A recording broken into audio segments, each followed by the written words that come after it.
నమస్తే, welcome to రచ్చ media. ఆఫ్ఘనిస్తాన్లోని Hindu కుష్ ప్రాంతంలో సంభవించిన భారీ భూకంపం ప్రాణ ఆస్తి నష్టాన్ని మిగిల్చింది. రిక్టర్ స్కేల్పై 5.9 తీవ్రతతో సంభవించిన ఈ భూకంపం ప్రభావంతో కాబూల్లో ఒక ఇల్లు కూలిపోవడంతో 8 మంది మరణించగా ఒక చిన్నారి గాయపడినట్లు జాతీయ విపత్తు నిర్వహణ సంస్థ తెలిపింది.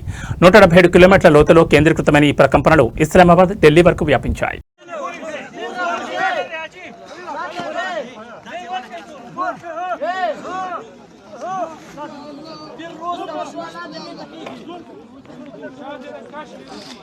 కొండాపూర్ పబ్లో డ్రగ్స్ వినియోగిస్తూ 8 మంది అరెస్ట్ తీవ్ర కలకలం రేపింది. హైదరాబాద్లోని గచ్చిబౌలి, కొండాపూర్ పరిసరాల్లోని ఓ పబ్లో స్పెషల్ పార్టీ జరుగుతుండగా సైబరాబాద్ పోలీసులు, ఈగల్ ఫోర్స్ సంయుక్తంగా దాడులు చేశారు. అక్కడికక్కడే నిర్వహించిన పరీక్షల్లో 8 మంది గంజాయి, మెథంపెటామైన్ వంటి డ్రగ్స్ తీసుకున్నట్లు నిర్ధారణ అయింది. నిందితులపై ఎన్డీపీఎస్ చట్టం కింద కేసులు నమోదు చేశారు. డ్రగ్స్ సంస్కృతికి దూరంగా ఉండాలని, లేని పక్షంలో కఠిన చర్యలు తప్పవని పోలీసులు యువతను హెచ్చరించారు.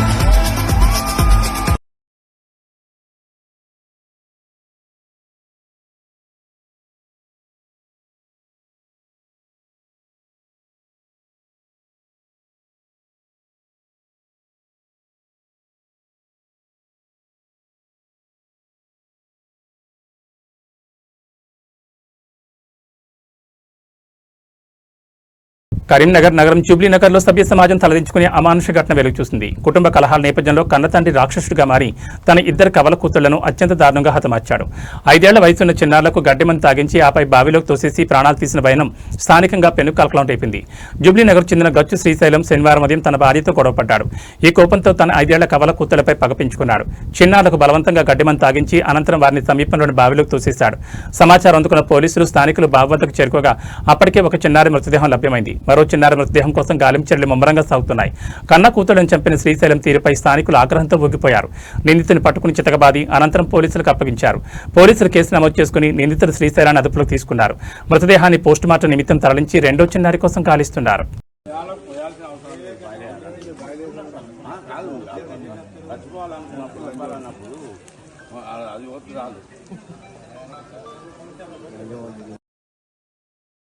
బావిలోకి దూసుకెళ్లిన కారు ఘటనలో 9 మంది మృతి చెందిన ఘటన వెలుగు చూస్తుంది. మృతుల్లో 6 చిన్నారులు, 2 పెద్దలు ఉన్నారు. మహారాష్ట్రలోని నాసిక్ జిల్లాలో ఈ విషాదం చోటు చేసుకుంది. డిండోడి ప్రాంతానికి చెందిన ఓ ఫ్యామిలీ శివాజీనగర్లో ఓ ఫంక్షన్కు వెళ్లి తిరిగి వస్తుండగా ఈ ప్రమాదం జరిగినట్టుగా తెలుస్తోంది.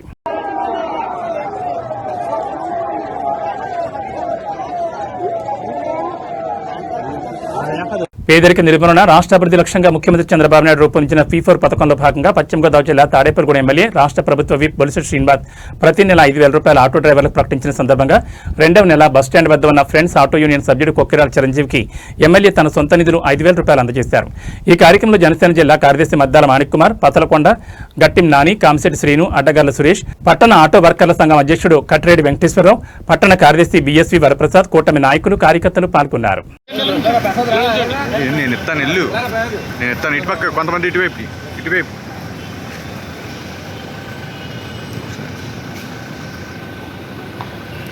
సార్.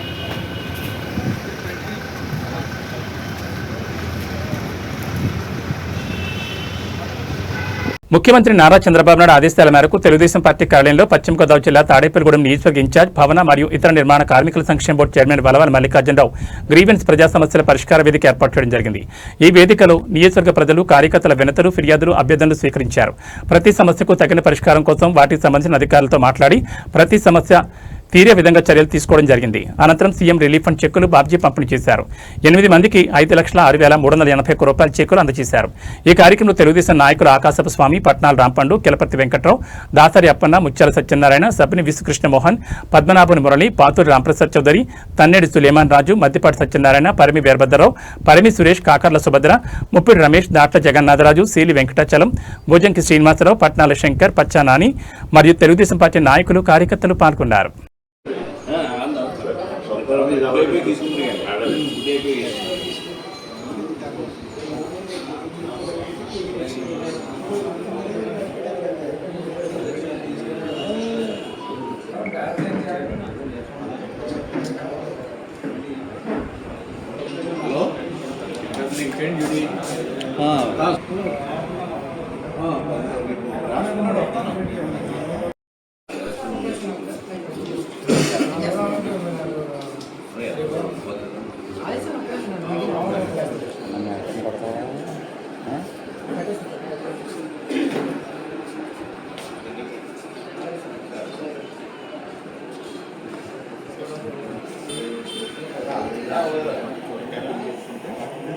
నుంచి అడుగుతున్నారో వీళ్ళు అప్పుడే 6 మాసాల నుంచి అడుగుతున్నారు.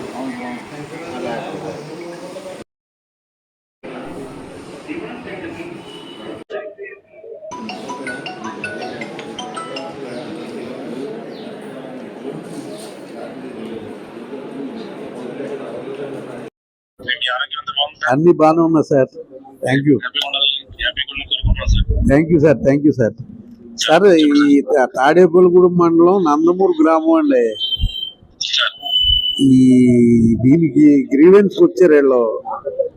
ఆవిడ పేరు చిన్నమ్మేరి, భర్త పేరేమో పుల్లయ్య అండి.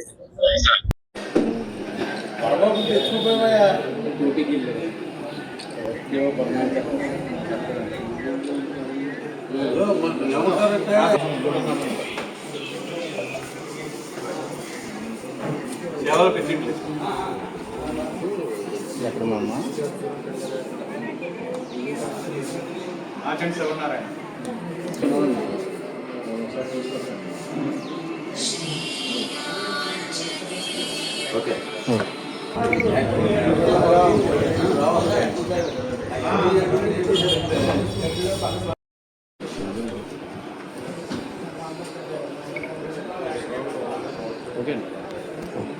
తప్పనిసరిగా మరి ఈ కార్యక్రమం పట్ల అప్రమత్తతతో ఉండి ప్రభుత్వానికి అలాగే పార్టీకి కూటమికి కూడా మంచి పేరు తీసుకురావడానికి మీ అందరి సహకారం కూడా నేను కోరుతా ఉన్నాను. ఎందుకంటే ఎప్పుడు అప్లికేషన్లు అప్పుడే నేను ఎప్పటికప్పుడు తీసుకెళ్ళి ఎన్ని ఉంటే అన్నీ అక్కడ సబ్మిట్ చేయడం జరుగుతూ ఉంది.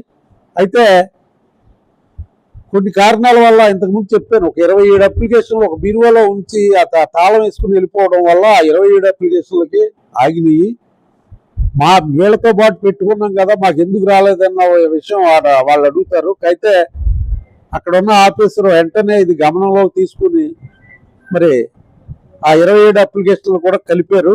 ఈ వారంలో ఆ చెక్కులు కూడా వస్తాయి. ఈ వారంలో చాలా మటుకి క్లియర్ అవుతాయని చెప్పి తెలియజేసుకుంటూ, రానున్న రోజుల్లో ఎవరు ఇబ్బంది పడినా ఆ ఇబ్బందులను తొలగిస్తాకే కూటమి ప్రభుత్వం ఉందన్న విషయాన్ని ప్రజలకు చేరవేసే బాధ్యత మరి క్షేత్రస్థాయిలో ఉన్న నాయకులు అందరి మీద ఉందని చెప్పి తెలియజేసుకుంటూ, మరి వేళ మీ అందరికీ కూడా తెలుసు, మరి అమరావతిని కేంద్ర ప్రభుత్వం గుర్తించి మరి రాష్ట్ర శాసనసభ తీర్మానానికి అనుగుణంగా పార్లమెంట్లోను రాజ్యసభలోనూ కూడా బిల్లు ఆమోదింప చేసినందుకు మరి అక్కడ ఉన్న 11 పార్టీలు మనల్ని బలపరిచింది. వాళ్ళందరికీ కూడా పార్లమెంటు మెంబర్లందరికీ కూడా తెలుగుదేశం పార్టీ తాడేపల్లిగూడెం నియోజకవర్గం తరఫున హృదయపూర్వక కృతజ్ఞతలు తెలియజేసుకుంటూ, రానున్న రోజుల్లో ఒక దేవతల రాజధాని అమరావతికి ఒక చట్టబద్ధత వచ్చింది. ఇంకెవరో కూడా దాన్ని డిస్టర్బ్ చేయడానికి అవకాశం లేని పరిస్థితులు మరి చంద్రబాబు నాయుడు గారు, పవన్ కళ్యాణ్ గారు, మోడీ గారి సహకారంతో ఈ కార్యక్రమాలన్నీ చేయడం జరిగింది. అందరూ కూడా పండుగ వాతావరణంలో ఈ కార్యక్రమాన్ని సెలబ్రేట్ చేసాం. మరి ప్రతి ఒక్కరూ కూడా ఈ కార్యక్రమం పట్ల మరి మరొక్కసారి మరి ప్రజలందరి దగ్గర మరి ఈ విషయాన్ని చేరవేసే పరిస్థితి మన నాయకులు అందరి దగ్గర ఉండాలని చెప్పి కోరుకుంటూ సెలవు తీసుకుంటున్నాను. నమస్కారం. తిరుమల తిరుపతి దేవస్థానం ఆలయ చైర్మన్ బీఆర్ నాయుడు వెంటనే రాజీనామా చేయాలని డిమాండ్ చేస్తూ పశ్చిమ గోదావరి జిల్లా తాడేపల్లిగూడెం పట్టణంలో నియోజకవర్గ కోఆర్డినేటర్ వడ్డీ రఘురామనాయుడు ఆధ్వర్యంలో నిరసన కార్యక్రమం నిర్వహించారు. వైఎస్ఆర్ కాంగ్రెస్ పార్టీ కార్యాలయం నుంచి వైఎస్ఆర్సీపీ శ్రేణులు పెద్ద ఎత్తున ర్యాలీగా పుంతల ముసలమ్మ తల్లి ఆలయానికి వెళ్లారు. ఆలయంలో ప్రత్యేక పూజలు నిర్వహించారు. బీఆర్ నాయుడు రాజీనామా చేయాలని, టీటీడీ పవిత్రతను కాపాడాలని నినాదాలు చేశారు. ఈ సందర్భంగా వడ్డీ రఘురామనాయుడు మాట్లాడుతూ, ప్రపంచవ్యాప్తంగా ఉన్న హిందువుల కలియుగ దైవం వెంకటేశ్వర స్వామి ఆలయానికి బీఆర్ నాయుడు లాంటి వ్యక్తి చైర్మన్ గా ఉండడానికి అర్హుడు కాదని అన్నారు. హిందువుల మనోభావాలు దెబ్బతీసే విధంగా కూటమి ప్రభుత్వం పనితీరుందన్నారు. బీఆర్ నాయుడు మహిళలతో అశ్లీలంగా ప్రవర్తించడం, అటువంటి వ్యక్తికి టీటీడీ చైర్మన్ పదవి అప్పగించడం తిరుమల తిరుపతి దేవస్థానం యొక్క పవిత్రతను దెబ్బతీసే విధంగా ఉందన్నారు. కళ్లకు కట్టినట్లుగా పూర్తి సాక్ష్యాధారాలతో దొరికినప్పటికీ చంద్రబాబు, పవన్ కళ్యాణ్ దీనిపై స్పందించకపోవడం దారుణమన్నారు. నేరుగా దొరికేశాక కూడా అతిపెద్ద విషయం కాదు, 30 సంవత్సరాలుగా కుటుంబానికి నాకు సంబంధం ఉందని చెప్పడం హాస్యాస్పదంగా ఉందన్నారు. అటువంటి వ్యక్తికి కలియుగ దైవం వెంకటేశ్వర స్వామి ఆలయ చైర్మన్ గా ఉండే అర్హత లేదన్నారు. వెంటనే రాజీనామా చేయాలని డిమాండ్ చేశారు. ఈ కార్యక్రమంలో పెద్ద ఎత్తున వైఎస్ఆర్సీపీ నాయకులు, కార్యకర్తలు పాల్గొన్నారు.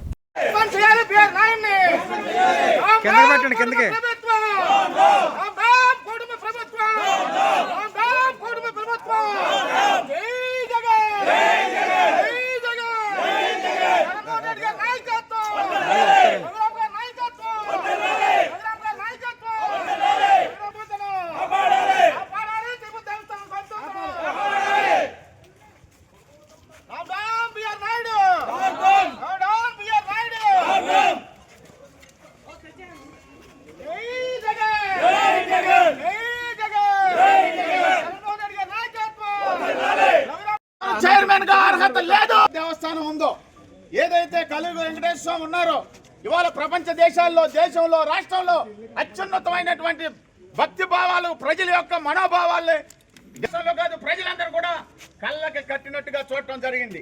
అదే వైఎస్ జగన్మోహన్ రెడ్డి గారు ముఖ్యమంత్రిగా ఉన్న టైంలో పృథ్వీగారి స్వామి మీద భక్తి భావాలు ఉన్నాయో ఆయన నిరూపించుకోవడం జరిగింది. అలాగే తిరుమలలో వెంకటేశ్వర స్వామి అలిపిరిలో నాకు అలాగే ఉంటుంది మరి.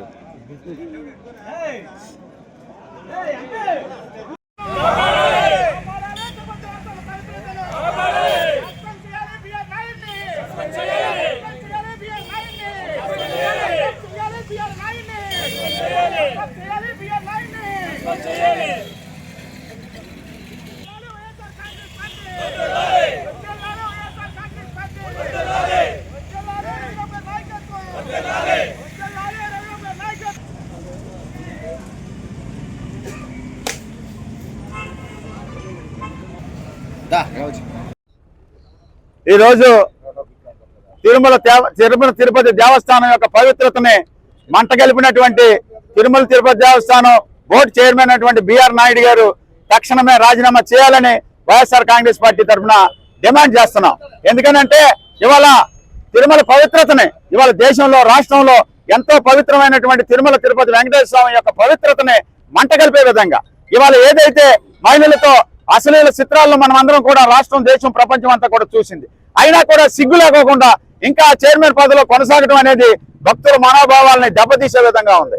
అదే విధంగా ఆయన మళ్ళీ ఒంటిమెంట రాముల వారి గుడికి పట్టు వస్త్రాలు నెత్తిమీద పెట్టుకెళ్తాం అంటే దేవుడి పట్ల ఆయనకున్న చిత్తశుద్ధి ఏంటో తెలుస్తుంది. ఇంత అవమానపడినటువంటి తిరుమల తిరుపతి దేవస్థానం చైర్మన్ బిఎన్ నాయుడు గారు ఆయన అంతటిగానే స్వచ్ఛందంగా రిజైన్ చేసి ఏదైతే తిరుమల యొక్క పవిత్రతను కాపాడే విధంగా ఆయన ఉండాలి తప్ప తిరుమల తిరుపతి పవిత్రతను మంటగలిపే విధంగా, భక్తుల మనోభావాలను మంటగలిపే విధంగా, అదే విధంగా గతంలో తిరుపతి లడ్డూలో పందికొవ్వు ఉందని, చేపల ఆయిల్ ఉందని రకరకాలుగా యాగి చేసి పోస్టర్లు పెట్టి కుటుంబంలో ఉన్నటువంటి విషయాన్ని అంతర్గతంగా బహిర్గతం చేసి ప్రపంచంలో ఉన్న తిరుమల తిరుపతి దేవస్థానం యొక్క వెంకటేశ్వర స్వామి యొక్క భక్తుల మనోభావాల్ని దెబ్బతీసే విధంగా చేశారు. తర్వాత ఇవాళ చైర్మన్ ఒక పవిత్రమైనటువంటి స్థానంలో ఉండి ఇవాళ ఏదైతే మహిళల పట్ల ఆయన చేసినటువంటి ఆ మాటలు, పదజాలాన్ని ఉచ్చరించడానికే మాకు చాలా అవమానంగా ఉంది. కాబట్టి అలాగే విధంగా ఏదైతే వైకుంఠ ఏకాదశికి తొక్కిసలాట్లో కొంతమంది భక్తుల్ని ఇవాళ మరణించడం జరిగింది. ఈయన వరుస ప్రార్థించడం సిగ్గు. 19 నుంచి పనిచేస్తే ఉద్దేశంతో ఆనాటి వైఎస్ జగన్మోహన్ రెడ్డి గారికి తిరుపతి పట్ల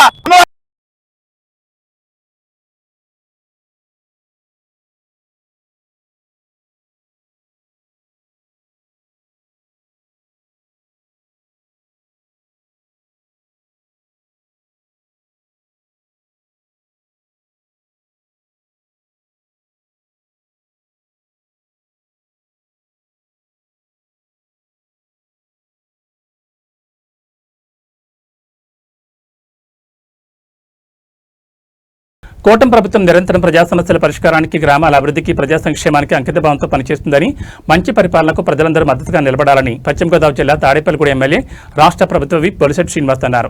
పెంటపాడు మండలం ముదునూరు, ఆకుతీగపాడు గ్రామాల్లో శనివారం ప్రజా సమస్యల పరిష్కార వేదిక, పట్టాదారు పాస్ పుస్తకాల పంపిణీ, రెవెన్యూ సదస్సు నిర్వహించారు.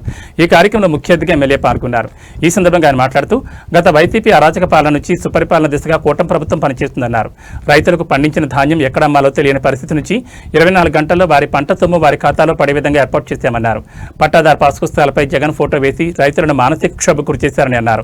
అధికారం చేపట్టిన వెంటనే ముఖ్యమంత్రి చంద్రబాబు నాయుడు, ఉప ముఖ్యమంత్రి పవన్ కళ్యాణ్లు దిద్దుబాటు చర్యలు చేపట్టారని, రైతులకు ఉపశమనం కలిగించారని అన్నారు. ఎన్నికల్లో ప్రజలు బుద్ధి చెప్పినప్పటికీ జగన్ ప్రవర్తన మారలేదని విమర్శించారు. దేశమంతా అమరావతిని రాజధానిగా ఆమోదించిందని అన్నారు. జగన్ మాత్రం పిచ్చి పిచ్చి పేర్లు చెప్తూ తన వికృత మనస్తత్వం చాటుకున్నారన్నారు. ముదునూరు, ఆకుతీగపాడు గ్రామాల్లో రోడ్లు, డ్రైనేజీలు పూర్తి స్థాయిలో నిర్మిస్తామని, ఇప్పటికే రోడ్ల నిర్మాణం పూర్తయిందన్నారు. ఆకుతీగపాడు గ్రామంలో రోడ్ల నిర్మాణానికి 3.20 కోట్లు, డ్రైనేజీలకు 5 లక్షలు, జలజీవన్ మిషన్ 93.60 లక్షలు, సీఎంఆర్ఎఫ్ 13 లక్షలు, ఉపాధి హామీ 38 లక్షలు తదితర అభివృద్ధి సంక్షేమ కార్యక్రమాలు చేపట్టామన్నారు. బలిసలమ్మ జాతరకు తన సొంత నిధులు 5.5 లక్షలు, 50 గ్రాముల బంగారం, అన్నదాన కార్యక్రమాలకు 5 లక్షలు తదితర కార్యక్రమాలకు సుమారు 20 లక్షలు పైగా విరాళం ఇచ్చామన్నారు. MRO Sunil Kumar, special officer GVK Mallikarjun, MDO Prasad, deputy MRO Sitaratnam, మండల survey P Deepti, Lasya, Bharatiya Janata Party convener Eethakota Tataji, MPP Kattubaina Venkatalakshmi, Chapala Ramesh, బారాడ Srinivasarao, Kilaparthi Venkatrao, Manthala Manikumar, దత్తుప్రసాద్, Dasari Appanna, బుద్దన్న బాబులు, భవన ధనలక్ష్మి, అడ్డగార్ల సూరి, కాంశెట్టి శ్రీనివాస్, బుద్దన ధనరాజు, ముఖమట్ల సూర్యచంద్రరావు, ఆకుల నాని, పతలకొండ, వల్లూరి గురు రామారావు, పడాల ఉమాశంకర్, పేతనగిరి, గరికిపాటి శంకర్, పశుమతి రామలక్ష్మణ్, పాటూరు రాంప్రసాద్ చౌదరి, కూటమి నాయకులు, కార్యకర్తలు పాల్గొన్నారు.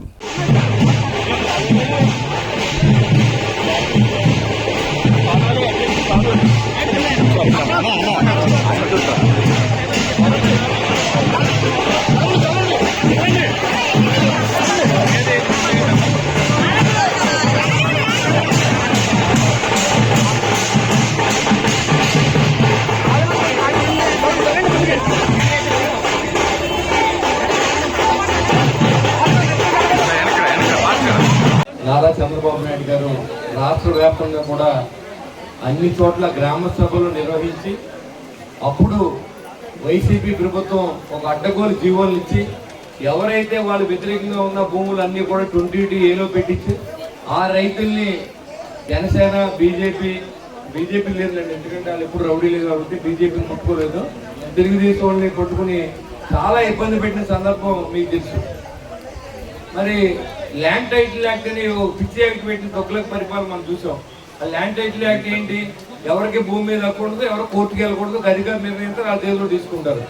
అలాంటి పరిస్థితిని ల్యాండ్ టైటిల్ యాక్ట్ ముందు రద్దు చేసి, ఆ తర్వాత ఏదైనా దుర్మార్గంగా 20A పెట్టినా కానీ ఈ భూములన్నీ కూడా ఈ చెర విడిపించాలి, రైతులకు అందించాలనే ఆలోచనతో ఇవన్నీ కూడా గ్రామ సభలు పెట్టి నిర్వహించమని ప్రభుత్వ ఆదేశాల మేరకు ఈ రోజు పెంటపాడు గ్రామంలో పెట్టి ఇక్కడ అధ్యక్షత వహించిన ఎంఆర్ఓ సునీల్ కుమార్ గారికి నమస్కారం.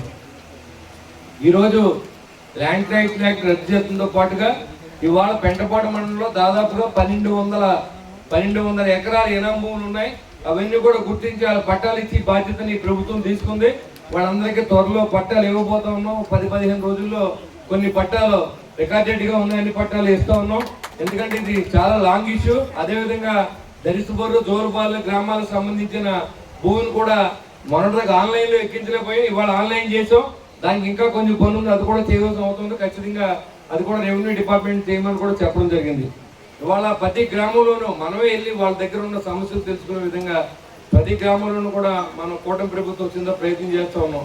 ఈ గ్రామంలో మరి ఈ బిల్డింగ్ దగ్గర మనం నిలబడి మాట్లాడుకుంటాం అంటే, అప్పుడు మనం వచ్చినప్పుడు లాస్ట్ టైం వచ్చినప్పుడు దీనికి తలుపులు కానీ కనీసం కిటికీలు కానీ ఏమి లేకపోతే P4లో దీనికి బాగు చేయడం జరిగింది. ఎందుకంటే అంతా చేసింది కరెంటుకి. అదేవిధంగా మన బోరాడు శ్రీను గారు P4లో నేను ముందు వరుసలో ఉంటానని చెప్పి దీనికి 50,000 రూపాయలు ఆయన ఇవ్వడం. అంతేకాకుండా సొసైటీ నుంచి కొంత డబ్బులు ఖర్చు పెట్టించి డబ్బుని ప్రజలకు వినియోగించాలనే ఆలోచనతో మనం పనిచేస్తా ఉన్నాం. అదేవిధంగా ఈ రైతు భరోసా కేంద్రాన్ని మనం పూర్తి చేసుకున్నాం. అదేవిధంగా మిత్రులు ఇప్పుడు పెద్దలు అడిగారు, ఇక్కడ హాస్పిటల్స్ ఉన్నాయి పూర్తి అవ్వలేదని.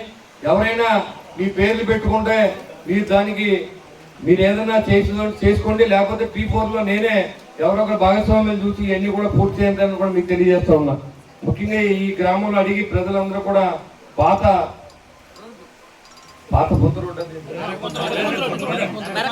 నెరకు పొంత రోడ్డు అడుగుతా ఉన్నారు. 60 లక్షలు అవుతుందంట. రెండు విడతలుగా దాన్ని ఏదో రకంగా మనం పూర్తి చేసుకుందాం. ఎందుకంటే ఒకేసారి 60 లక్షలు రాబోయినప్పుడు కూడా మరి పంచాయతీరాజ్ వ్యవస్థలో అన్ని కూడా మనం ఒకటొకటిగా చేస్తూ ఉన్నాం. మరి ఎందుకంటే గడిచిన 2 సంవత్సరాల్లో చాలా వరకు ఒక 70-80% రోడ్లని మెయిన్ రోడ్లన్నీ వేసుకుంటూ వచ్చాం. ఇప్పుడు గ్రామాల్లో డ్రైన్లు కానీ సిమెంట్ రోడ్లు కానీ స్కూల్స్ కానీ వాటర్ కానీ ఇవాళ దృష్టి పెడతా ఉన్నాం. అంటే ముందు గ్రామం నుంచి గ్రామం ఎంత రోడ్లు లేని సందర్భంలో గౌరవ ముఖ్యమంత్రి గారు, అదేవిధంగా నారా చంద్రబాబు నాయుడు గారు ఆయన ఆశీస్సులతో, అదేవిధంగా పవన్ కళ్యాణ్ గారు ఇవాళ పంచాయతీరాజ్ శాఖ మంత్రులు అయ్యారు. కాబట్టి ఈ రోజు ఇప్పుడు దాదాపుగా 25 కోట్ల రూపాయలని పెంటపాడు మండలం, రోడ్ల మండలానికి ఇవ్వడం జరిగింది ఆయన. అంటే ఈ యొక్క ఫైనాన్షియల్ లో మనం పూర్తి చేసుకునే విధంగా గత ప్రభుత్వంలో గత 2 సంవత్సరాల్లో 15 కోట్ల ఎన్ఆర్జీఎస్ నిధులు కూడా మనం ఇవ్వడం జరిగింది. ఇవన్నీ పశ్చిమ గోదావరి జిల్లా తాడేపల్లిగూడెం పట్టణం తెలుగుదేశం పార్టీ సీనియర్ నాయకులు తోట మురళీకృష్ణ పరంపదించారు. వారి భౌతికాయానికి పూలమాలలు వేసి తాడేపల్లిగూడెం నియోజకవర్గం తెలుగుదేశం పార్టీ ఇన్ఛార్జ్ భవన మరియు ఇతర నిర్మాణ కార్మికుల సంక్షేమ బోర్డు చైర్మన్ వలవల మల్లికార్జునరావు నివాళులర్పించారు. ఈ కార్యక్రమంలో తెలుగుదేశం నాయకులు ఆకాశపు స్వామి, పట్నాల రాంపండు, మునగపాటి పరశురం, దాట్ల జగన్నాథరాజు, ఏరుబండి సతీష్, కిలాడి సాయి, దళై తిరుమలరావు, ఎస్కే మీరా తదితరులు పాల్గొన్నారు. మిత్రులు ఎస్ఎస్ ప్రసాద్ గారి అకాల మరణం వేళ తాడేపల్లిగూడెం పట్టణంలో ఒక సంచలనమైన వార్తగా అభివర్ణిస్తూ మరి వేళ బ్యాంకింగ్ రంగంలో ఎంప్లాయీస్ కి గత 40 సంవత్సరాలుగా మరి ట్రేడ్ యూనియన్ నాయకుడిగా ఈ బ్యాంకింగ్ వ్యవస్థలో ఉన్న ప్రతి ఒక్కరికి న్యాయం జరిగేలాగా పోరాటాలు చేసిన వ్యక్తి ఎస్ఎస్ ప్రసాద్ గారు. అంతేకాకుండా ఏదైతే ఆయన బ్యాంక్ ఆఫ్ ఇండియాలో మరి ఇక్కడ ఎక్కువ సంవత్సరాలు పనిచేశారో, ఎంతో మంది తాడేపల్లిగూడెం పట్టణంలోని డబ్బు వ్యాపారస్తులందరినీ కూడా అకౌంట్స్ అన్ని కూడా ఆ బ్యాంకుకి వెళ్ళడానికి కారణభూతుడు ఎస్ఎస్ ప్రసాద్ గారు. ముఖ్యంగా మరి ఆయన తాడేపల్లిగూడెం పట్టణంలోని అందరికీ కూడా సుపరిచితుడు. ఆ బ్యాంక్ ఎంప్లాయీస్ కి సంబంధించి ఉద్యమాల్లో ప్రతి దాంట్లో కూడా ఆయన పాత్ర చాలా ఎక్కువగా ఉండేది. ఏంటి ప్రసాద్ గారు రోజు ఎక్కడో తొడిగేస్తున్నారు, బ్యాంక్ వస్తే మీరు కనపడడం లేదని అంటే ఈ ట్రేడ్ యూనియన్ లో మరి జాతీయ స్థాయిలోకి వెళ్ళిపోయిన పరిస్థితుల్లో మరి కొన్ని రోజులు గడపక తప్పడం లేదని చెప్పేవారు. ఆయన మా కుటుంబానికి సన్నిహితుడు, మాకు రిలేషన్ కూడా ఉంది. అలాంటి ప్రసాద్ గారు ఈవేళ మన మధ్య లేకపోవడం అనేది చాలా బాధాకరం. 10 మందికి ఉపయోగపడే వ్యక్తి, 10 మంది కష్ట నష్టాలు పంచుకునే వ్యక్తి. ఆయనకి ఈవేళ ఆయన ఆత్మశాంతికి మరి ఆయన ఆత్మ శాంతించాలని చెప్పి ప్రగాఢంగా కోరుకుంటూ, అలాగే వాళ్ళ కుటుంబానికి మరి సానుభూతి తెలియజేసుకుంటూ ఆయన పవిత్రాత్మకి మరొకసారి శాంతి కలగాలని చెప్పి కోరుకుంటూ సెలవు. పశ్చిమ గోదావరి జిల్లా గణపవరం మండల పరిధిలోని సరిపల్లిలో నూతనంగా ఏర్పాటు చేసిన Indian digital school and junior కళాశాలను రాష్ట్ర డిప్యూటీ స్పీకర్ ఉండి ఎమ్మెల్యే కనుమూరు రఘురామకృష్ణరాజు బుధవారం ఘనంగా ప్రారంభించారు. పచ్చని పొలాల మధ్య ఆహ్లాదకరమైన వాతావరణంలో విద్యాలయాలు నిర్మించిన అభినందనీయమని అనుకున్నాడు. నేటి పోటీ ప్రపంచంలో విద్యార్థులు కేవలం పుస్తకాలకు పరిమితం కాకుండా క్రీడలు మరియు సాంస్కృతిక కార్యక్రమాల్లో చురుగ్గా పాల్గొనాలని రఘురామకృష్ణరాజు సూచించారు. విద్యతో పాటు సాంకేతిక పరిజ్ఞానాన్ని అందిపుచ్చుకుని ఉన్నత శిఖరాలను అధిరోహించాలని ఆకాంక్షించారు. కళాశాల చైర్మన్ తోట భాస్కరరావు, డైరెక్టర్ అండ్ ప్రిన్సిపల్ గద్దె వీరప్రసాద్ దంపతులకు ఆయన శుభాకాంక్షలు తెలియజేశారు. రాబోయే రోజుల్లో ఈ విద్యా సంస్థ రాష్ట్రమంతటా విస్తరించాలని కోరారు. పేద మధ్యతరగతి విద్యార్థులకు తక్కువ ఖర్చుతో నాణ్యమైన డిజిటల్ విద్యను అందించడమే తమ లక్ష్యమని తెలిపారు.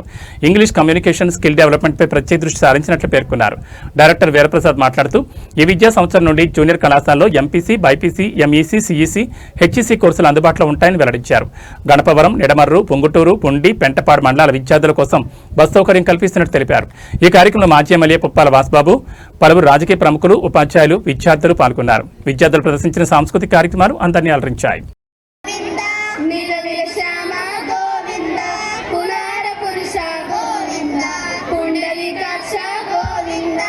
గోవింద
కోరుకుంటున్నాం. ఇండియన్ డిజిటల్ స్కూల్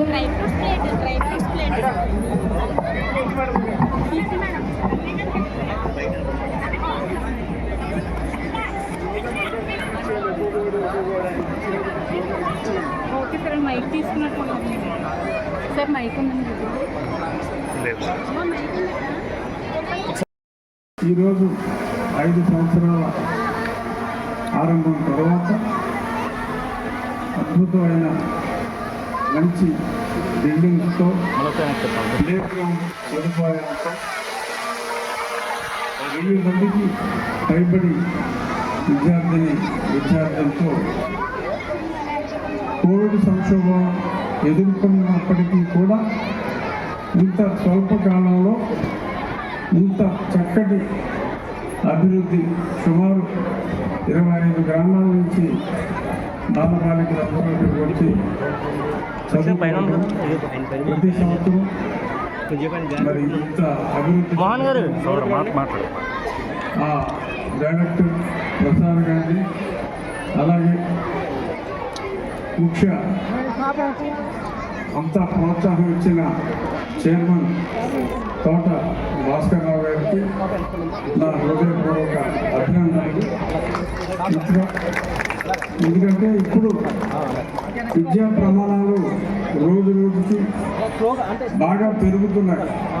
గతంలో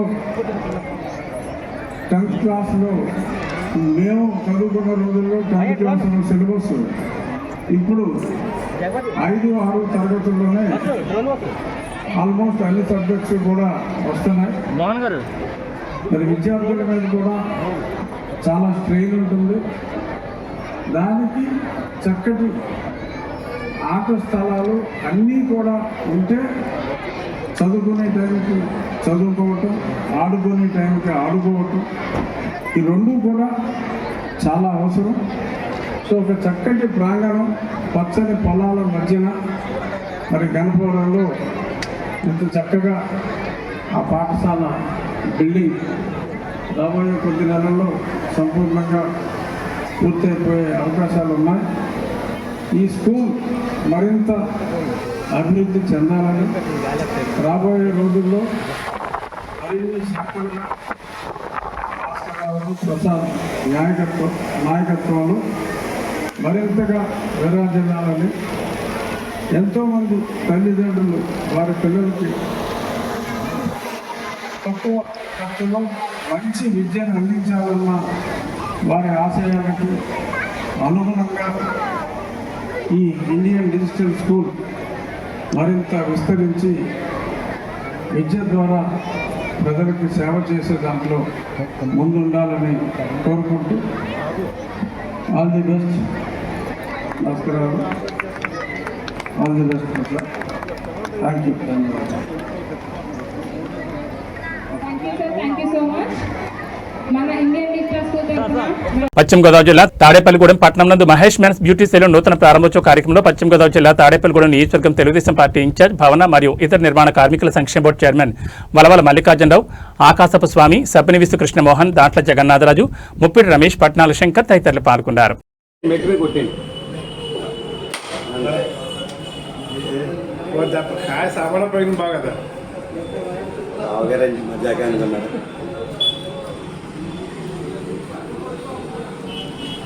మా బావ తీర్చాలంటే ఏదైనా పనేది పొద్దున మాట వేసేది ఏదో మధ్యాహ్నం ఒక్కటే భోజనం. హైదరాబాద్లోని గోషామహల్లో కృత్రిమంగా కావు వేసి పండించిన సుమారు 200 కిలోల మామిడి పండ్లను అధికారులు స్వాధీనం చేసుకున్నారు. మామిడి పండు కావు వేసేందుకు డైమండ్ రైప్ ఎథిలిన్ రసాయనాన్ని అధికంగా ఉపయోగించినట్లు గుర్తించారు. ప్రతి 20 కిలోల ట్రేకు 5 సాచెట్లు మాత్రమే అనుమతుండగా వ్యాపారి 6 సాచెట్లు ఉపయోగించినట్లు పోలీసులు తెలిపారు. ఇలాంటి రసాయనాలతో పండించిన మామిడి పండ్లు వాంతులు, విరేచనాలు, శ్వాస సమస్యలు కారణమవుతాయని వైద్య నిపుణులు హెచ్చరించారు.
ఈ బులెటిన్ విశేషాలు. నమస్కారం.